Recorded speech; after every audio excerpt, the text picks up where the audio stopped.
Acho que eu fiz uma cara bem espertinha quando você chegou. Eu acho que ela dá conta dessa entrevista.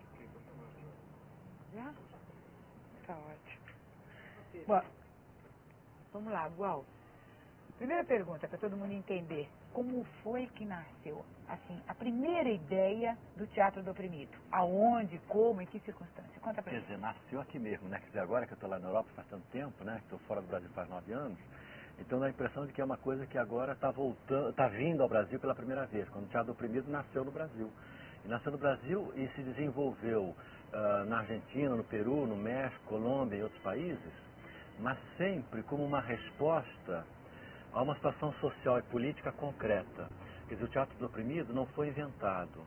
Quer dizer, o Teatro do Oprimido não saiu da minha cabeça, mas saiu do oprimido. Se ele tivesse saído da minha cabeça, ele não seria o Teatro do Oprimido, mas seria o Teatro de um oprimido, que seria eu. E esse eu também faço, mas são as minhas peças e são as coisas que eu quero escrever, eu quero dizer. Então, como é que nasceu? Nasceu em 68, aqui, lá em São Paulo, no momento em que as circunstâncias não permitiam que nós fizéssemos um teatro diretamente para o povo. Então, nós começamos dentro do Arena, um grupo que se chamava o Núcleo, nós começamos a tentar elaborar formas de teatro, que se chamava o Teatro Jornal, que traduziam notícias de jornal em cenas de teatro. Elaboramos 11 técnicas diferentes. Então, nós fizemos o quê? Uma transferência ao espectador, não do produto acabado, mas uma transferência dos meios de produção. Nós começamos a ensinar aos espectadores como é que eles podiam fazer teatro para eles mesmos. Então nasceu aí a primeira forma do teatro do oprimido, que é o teatro jornal. Depois na Argentina nasceu a segunda forma, que é o teatro invisível. Então o que é o teatro invisível? Nós estávamos numa situação política determinada, havia uma espécie de abertura, que queira Deus não se repita em nenhum outro país, porque terminou muito mal aquela, mas havia uma espécie de abertura que permitia fazer teatro, mas não tanto. Então, nós começamos a fazer teatro, mas a gente não podia ir para a rua fazer teatro e ser reconhecido. Então, alguém teve a ideia, por que a gente não faz uma peça de teatro que ninguém reconheça os atores? Uma forma de teatro invisível. E quando alguém propôs isso, a gente não entendeu direito, mas como é que vai fazer teatro invisível? Como é que eles vão ver teatro se é invisível? Então, a gente elaborou uma forma que é escrever uma peça, preparar personagens, representar a peça, mas não no teatro, representar a peça na rua, no supermercado, não importa onde, que a peça podia ocorrer, e não avisar que se trata de teatro. Então o espectador, não sabendo que é teatro, ele se transforma em ator, e isso obriga o ator a ser espectador do espectador que se transformou em ator. Essa forma nasceu lá também numa circunstância específica. Depois, trabalhando com índios no México e no Peru, eles defendiam a sua cultura não querendo conversar conosco em espanhol.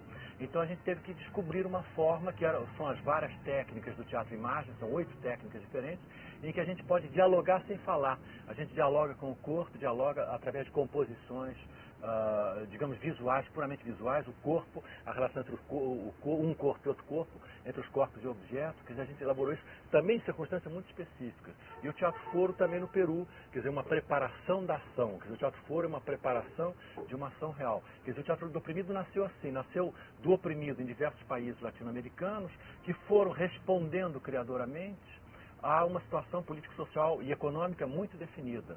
Foi assim, o que fiz foi participar em vários países dessa busca, dessa descoberta, dessa criação, e eu o que fiz foi sistematizar, mas não sou o proprietário do Teatro Oprimido, que é o povo, que é o oprimido. Mas peraí, você fala nós sempre, e cada lugar desses que você passou, quer dizer, no Arena tinha um grupo que já era grupo, como é que chamava que você falou? Núcleo. O Núcleo. Quem eram essas pessoas do grupo Núcleo e quem eram as pessoas que faziam o teatro na Argentina, no Peru, no México? Como você se ligava a essas pessoas? Com o que você se apresentava a esses grupos, por exemplo? Por exemplo, quer dizer, houve sempre uma continuidade, né? Por exemplo, e eu falo sempre nós, quer dizer, você disse isso, e é verdade, eu não falo eu falo nós. Eu falo nós porque eu nunca estive sozinho, quer dizer, eu sempre participei de grupos, e eu comecei a falar do Teatro Oprimido, mas eu sempre participei de grupos. E mesmo o próprio Teatro Jornal, para que ele pudesse nascer, para que ele pudesse existir, era necessário que existisse antes alguma outra coisa, que foi o Teatro de Arena.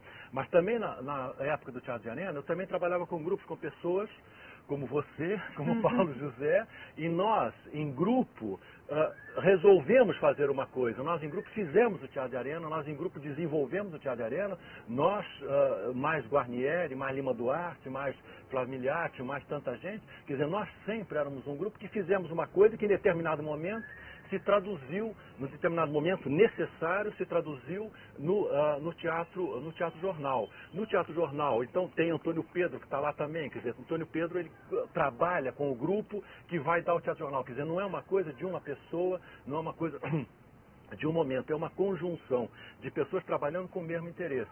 Então, o nós foi, o Teatro de Arena fomos todos nós, estamos aqui, em Buenos Aires, foi um grupo chamado Teatro Machete. No Peru foi um grupo de alfabetização com o qual eu trabalhei. Em Portugal foi a Barraca. E sempre em algum lugar havia algum conjunto de gente que criava alguma coisa que se desenvolveu. E eu, que sempre tive a vocação de repórter, fui reporteando tudo e sumarizei e sistematizei. Mas nada mais que isso. Tá legal. Agora aqui tem uma pergunta que é a seguinte. Complicadíssima. Quais seriam as etapas empregadas na transferência dos meios de produção teatral para o oprimido? E quem, genericamente, é esse oprimido? Olha, por exemplo, a primeira, eu responderia mais a segunda pergunta e depois a primeira. Por exemplo, quem é o oprimido? A gente fala de teatro do oprimido. Então a gente fala que o teatro do oprimido é o teatro proletário? Não, não é. É o teatro camponês? Não, não é. Então o que é o teatro do oprimido? Então eu acho que a definição mais clara do que é o teatro oprimido seria assim: o teatro oprimido é o teatro das classes oprimidas e de todos os oprimidos no interior dessas classes, não é? Eu explico melhor. Por exemplo, quando eu estive na Argélia, eu conversei com mulheres argelinas que tinham participado da luta pela libertação nacional, tinham participado da luta contra o ocupador, o ocupante francês, contra o exército de ocupação francês. Tinham participado em igualdade de condições com os homens, tinham lutado valentemente, tinham morrido, tinham sido torturadas. Quer dizer, eram pessoas em absoluta igualdade, e eu digo, talvez até mais, em superioridade de combate em relação aos homens que combateram. E o que se dizia na época? O que elas me contaram que se dizia?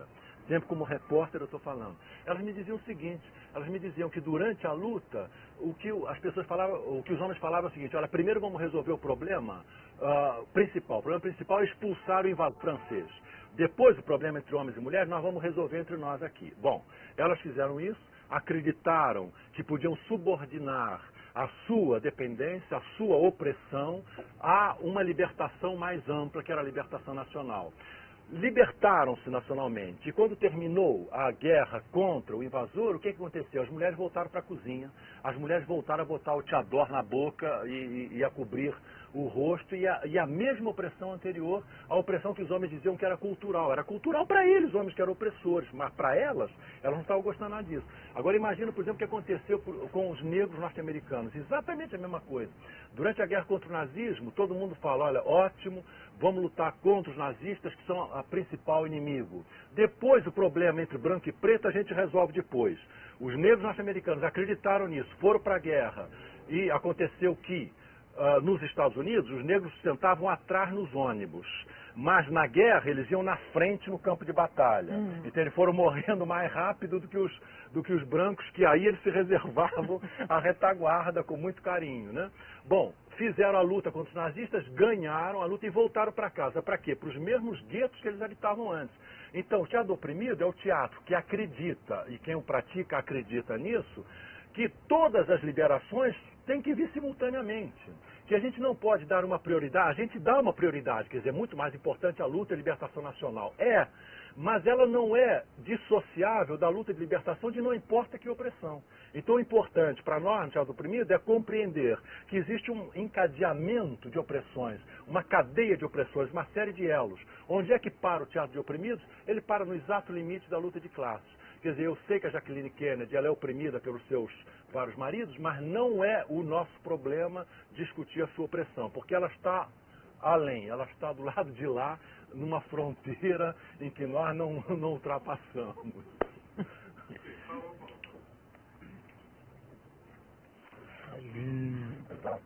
Tem fotos, ninguém tem as fotos, só eu, americana em Hong Kong.